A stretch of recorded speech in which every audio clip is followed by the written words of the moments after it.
তো আলটিমেটলি আমরা চলে এলাম মুকুটমণিপুর ড্যামের ওপর। অসাধারণ দেখতে লাগছে জায়গাটা। সূর্য পশ্চিমে হেলে পড়েছে, আমরা চলেছি ড্যামের ওপর দিয়ে।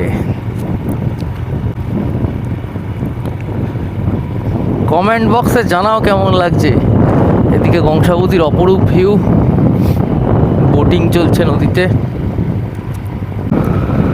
দুপুরবেলা যেটা খেলাম দারুণ ছিল খাবারটা,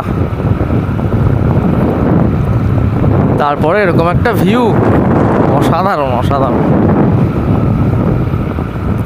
তো এই মুকুটমণিপুর হচ্ছে বাঁকুড়া জেলায়। এবার মুকুটমণিপুর ড্যাম হচ্ছে বাঁকুড়া ডিস্ট্রিক্ট আর পুরুলিয়া ডিস্ট্রিক্টের মাঝে বর্ডার। ড্যাম পেরিয়ে ওদিকে গেলেই পুরুলিয়া ডিস্ট্রিক্ট। এবার পুরুলিয়ার কোন এলাকা পড়ছে সেটা আমার জানা নেই ঠিক, তবে এই কংসাবতী ড্যামটা হচ্ছে দুই ডিস্ট্রিক্টের বর্ডার।